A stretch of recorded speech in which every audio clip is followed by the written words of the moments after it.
There are people who live quiet lives, ordinary, unremarkable on the surface.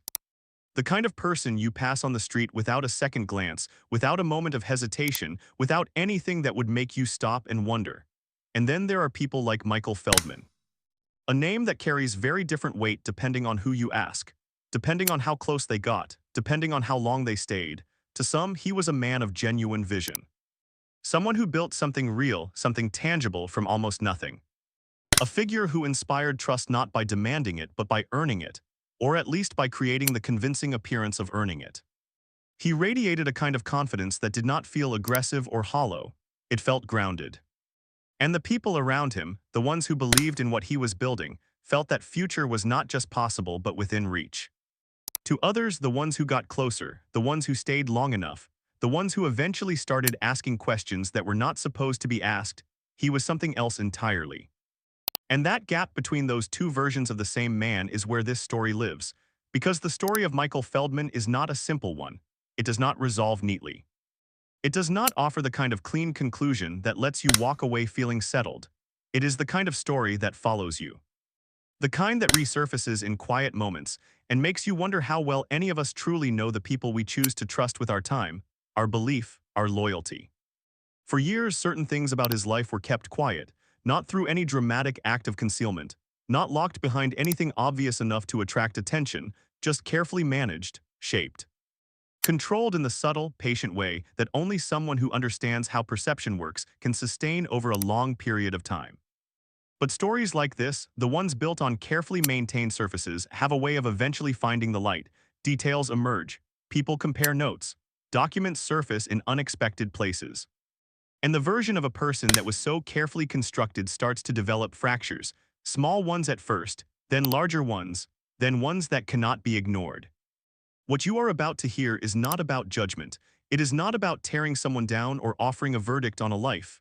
It is about understanding. About looking honestly at a story that many people were never meant to see and sitting with what it means. Stay with this, because it only gets deeper from here.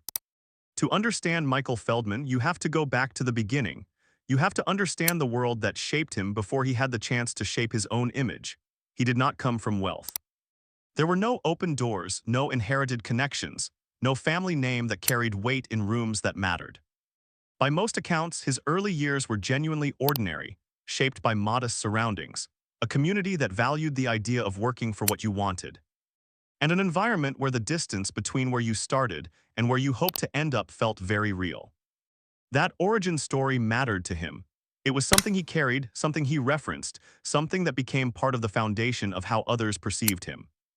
In conversations with people who knew him during those earlier years, a portrait emerges that is, in retrospect, both admirable and quietly unsettling. Michael was sharp, unusually so. The kind of person who absorbed information quickly and retained it completely, who could read a room before most people had finished introducing themselves, who seemed to understand almost instinctively what people wanted to hear, what made them relax, what made them lean in and keep listening. Those qualities on their own are not red flags. Some of the most gifted, most genuinely good people in the world possess exactly those traits. But the people who knew Michael during this period, the ones who have reflected on it since, with the benefit of everything that came later, describe those same qualities now with a particular kind of unease. As if they are only now, in hindsight, beginning to understand what they were actually watching. He moved through his younger years with a momentum that looked, from the outside, exactly like ambition, like someone who simply wanted more and was disciplined enough to pursue it. He networked with care. He cultivated relationships not haphazardly, but with real intention, positioning himself gradually and patiently within circles that carried influence. Within spaces where the right connection at the right moment could open something meaningful. People liked him, and that is not a small thing to say. There is a specific quality that certain individuals carry, a warmth that feels entirely genuine, that does not trigger your defenses, that makes you feel in their presence. As though you matter more than you did a moment ago. People who encountered Michael Feldman during this period consistently described that quality, and for a time, there was no reason to believe it was anything other than real. That is the part of this story that makes it genuinely difficult to process. It is easy to maintain your guard around someone who feels cold or calculating, or who gives you obvious reasons for caution. It is something else entirely to look back years later and realize that someone who made you feel genuinely valued was, according to later accounts, operating from a very different place than the one they showed you. The cracks, when they eventually came, did not arrive all at once. They rarely do in situations like this. They came slowly, quietly, in small inconsistencies that were easy to explain away on their own, in the way certain questions were deflected with warmth rather than answered directly. In the feelings vague, difficult to name, that the version of Michael Feldman being presented to the world and the version that existed just behind that presentation were not entirely the same person. But that awareness was still a long way off. For a long time, everything looked exactly the way he needed it to look. By all visible measures, Michael Feldman had built something worth admiring. His professional life commanded real respect. He occupied spaces where decisions carried weight, where resources moved, where reputations were made and protected. The specifics of his work shifted across different phases of his career, but the pattern stayed consistent. He was always at the center of something that mattered, always relevant, always positioned where being present counted most.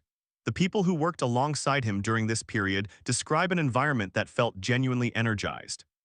He inspired confidence not through rigid authority or overt displays of control, but through something that felt more organic. When Michael believed in something, you believed in it too. The logic of his conviction was contagious.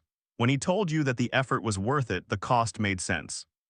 When he pointed toward a goal, it felt reachable in a way it had not felt before he described it. Those who knew him professionally speak about a man who was meticulous in the way that earns trust over time. He did not miss details.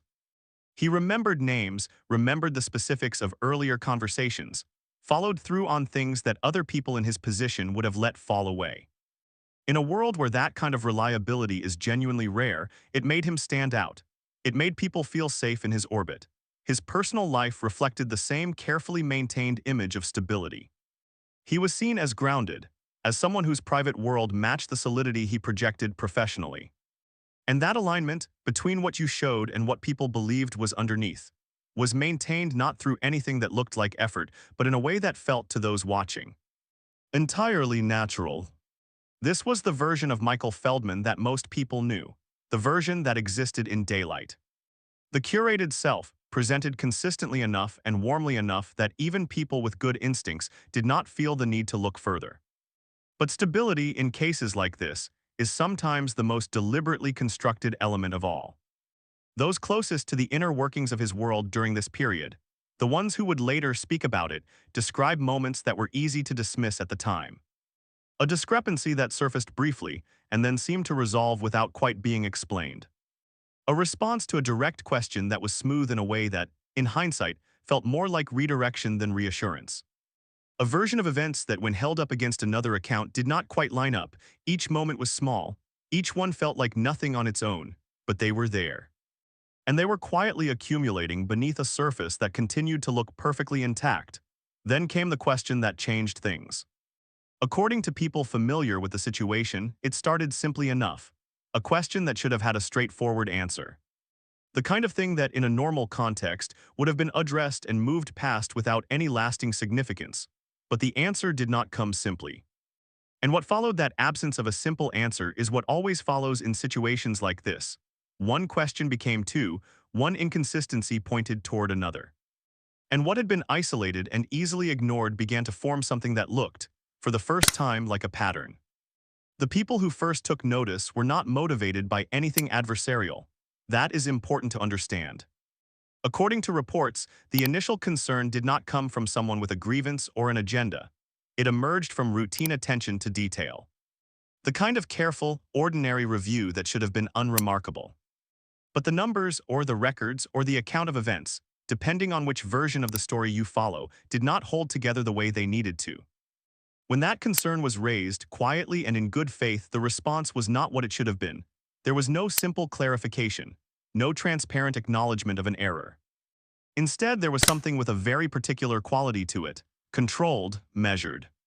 The kind of response that appears on the surface, to engage with the concern while actually moving just past it. Like a door being closed with such care that you almost do not notice it has been closed at all. The person who raised the concern walked away changed. Not with certainty, not yet, but with a different kind of awareness. more watchful, more attuned to the details they had previously let pass, and they were not alone. Around the same period, according to accounts that would later emerge, others within his orbit were experiencing their own versions of that quiet dissonance. Different details, different moments. But the same underlying feeling that something in the architecture of what he had built was not fully supporting the weight being placed on it. What made it so effective and so difficult to address was that none of these people knew about each other. Each was sitting with their own private doubt, in isolation, without the knowledge that others were navigating something nearly identical. That isolation, it would later become clear, was not incidental. When those separate threads of concern finally found each other, the shift was immediate. Because what had looked in isolation like minor discrepancies began to look very different when seen together. The kind of different that is hard to explain away. The kind that has structure to it. The kind that, according to investigators who would later examine the broader picture, did not appear to have happened by chance. Questions were raised carefully and with the appropriate caution about professional conduct, about how certain responsibilities had been handled, about the distance between commitments that had been made and what had actually been delivered, about a pattern of behavior that, once it became visible, seemed to illuminate things that had previously felt unrelated. Reports indicate that investigators began examining not just individual moments, but the arc of decisions made over a longer period of time. The relationship between what was said and what was done. The gap between the public presentation and what existed behind it. What they found, according to accounts that have since emerged, was more complicated than most people had prepared themselves to see. The emotional weight of this part of the story does not fall on Michael Feldman. It falls on the people around him. On the ones who had invested professionally, personally, in some cases deeply and over years, in what they believed they were part of. There is a particular kind of grief that follows the discovery that someone you trusted was operating in ways that violated that trust. It is not ordinary disappointment. It carries something heavier than that, because it demands a retroactive reassessment of everything, every interaction, every moment of warmth. Every assurance that now has to be looked at again through a different lens. People who had been close to Michael Feldman during this period describe a genuine struggle to hold two entirely contradictory versions of the same person at the same time. The one they had known and believed in, and the one that was now being revealed through what had been uncovered. That struggle does not resolve quickly. It does not follow a clean timeline. It produces a kind of sustained disorientation that is, according to those who experienced it, very difficult to convey to anyone who has not been through something similar. No official conclusion had been reached at this stage, the investigation was not finished, and neither was the story. As the examination continued and went deeper, something more difficult to sit with began to emerge, something that shifted the nature of the conversation entirely. It was not simply that things had been misrepresented or mishandled. According to accounts that were carefully noted as unverified, but described as consistent across multiple independent sources, the patterns that had been uncovered did not point toward carelessness or poor judgment. They pointed toward something more deliberate. And that distinction, between someone who made mistakes and someone who made choices, changes the emotional weight of a story in a way that is hard to overstate. Carelessness is human.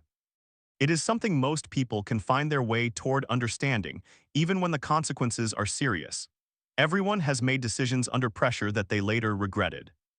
That kind of failure lives within the range of ordinary human experience, but the possibility of deliberateness is different. The idea that someone could look at the people who trusted them, people whose lives were genuinely shaped by that trust, and continue operating in the way that was being described is the thing that caused the tone of the conversation around Michael Feldman to change most significantly. According to reports, investigators focused with increasing attention on the question of intent. Not just what had happened, but whether it reflected a sustained pattern of knowing choices made over time. For the people who had been in his inner circle, this was the hardest phase. Because if the behavior had been intentional, then the warmth, the real, felt warmth that had drawn people in and made them feel seen, had to be understood differently. Not as genuine connection. As technique, the possibility that they had been, in some fundamental sense, managed rather than known was painful in a way that went beyond the practical consequences of what had occurred. And it raised something larger, a question that extended beyond Michael Feldman and his particular situation, a question about trust itself, about the signals we rely on. About why the qualities we most naturally associate with good people, warmth, consistency, the capacity to make others feel valued are also in certain hands. The most effective tools for doing the opposite. No formal conclusions were declared. The investigation remained ongoing. The questions stayed open. But the people closest to the situation were no longer asking whether something had gone wrong. They were asking now how deep it went. The story of Michael Feldman does not end with a single moment of revelation. It does not offer the resolution that part of you, by this point, might be hoping for. The investigation, according to available reports, moved through multiple phases without producing the kind of definitive closure that stories like this are often expected to provide. And in that unresolved space, in the absence of a clean ending, something quietly significant happened. Different people who had been part of this story began to process it in genuinely different ways. Some were firm, clear in what they believed had happened and what it meant.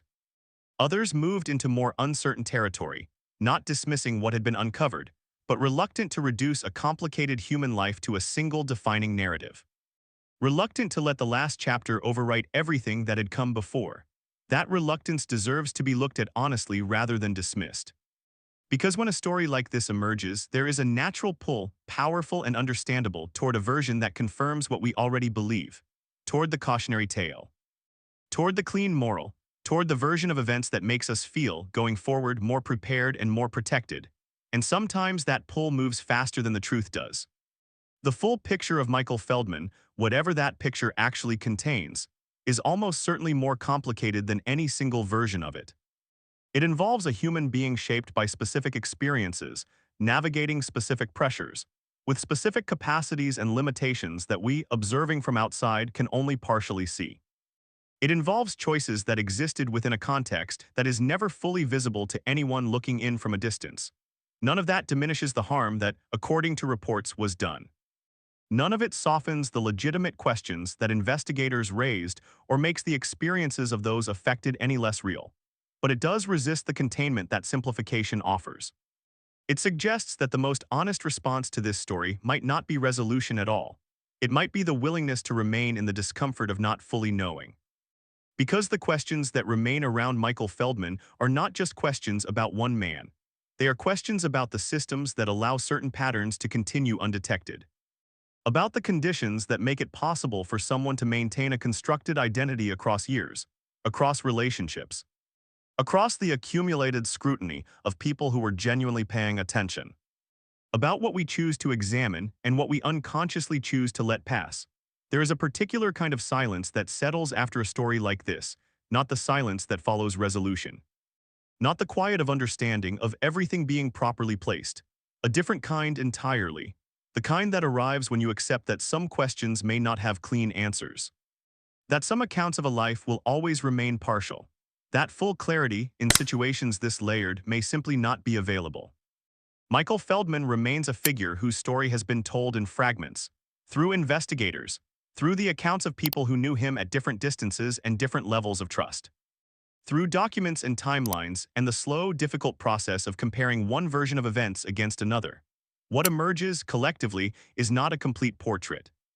It is something more like an outline recognizable in shape, but still missing dimensions that no single source can provide.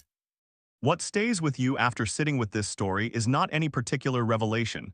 It is the texture of it, the way it refuses to simplify. The way it keeps drawing your attention back not just to the person at the center of the questions, but to the people around him, the ones whose trust was genuine, whose investment was real, whose sense of the world had to be rebuilt after the surface they had trusted gave way beneath them. Trust is one of the few things we extend before we have proof of anything. We give it based on feeling. On the accumulation of small, hard-to-articulate signals that we interpret collectively as evidence that someone is who they appear to be. And most of the time, that process works well enough. Most of the time, the person we trust is, more or less, the person they are showing us. But sometimes the presentation holds for a very long time. Sometimes it is maintained with enough consistency, enough skill, enough genuine warmth layered over whatever exists underneath, that even the people closest to the situation are genuinely blindsided when it finally begins to come apart. And when that happens, the damage goes beyond whatever the practical consequences turn out to be. It reaches into something more interior, into the way people understand their own perception, their own instincts, their own capacity to know another person. It makes them wonder, quietly and persistently, what else they may have missed. That particular wound takes longer to heal than most people watching from outside will ever appreciate. If there is something to carry from this story, not a lesson, not a warning, but simply an honest reflection, it might be this. The qualities we most instinctively associate with trustworthy people are not always the most reliable indicators of what is actually there. Warmth can be learned, confidence can be performed. Consistency, maintained over the short term, is not the same thing as integrity sustained across time and pressure and private moments when no one is watching. What endures, what actually holds, is what remains intact when there is nothing to be gained from maintaining the appearance. That is the test that matters. And it is, almost by definition, the one that reveals itself the most slowly. Michael Feldman's story is still unfolding. No final chapter has been written with certainty. No complete account exists that answers every question and closes every open door. What remains is what has always remained in stories like this: a complicated human reality, the people left to carry the weight of it, and a long, quiet aftermath that continues to ask more than it answers. If this story made you pause, if it stirred something in you about trust, about the people we let into our lives, about the things we choose to see and the things we let pass without examination, then you are not alone in that. These are not comfortable things to sit with, but they are worth sitting with. Leave a thought in the comments if something here resonated, not a verdict, just a reflection. The most meaningful conversations in spaces like this are the ones that go beneath the surface and stay there for a while. If you want to stay with content that takes stories like this seriously, that holds the weight of them without rushing to simplify, subscribing keeps you here. Thank you for watching this all the way through. That kind of attention means something. Sonnet 4.6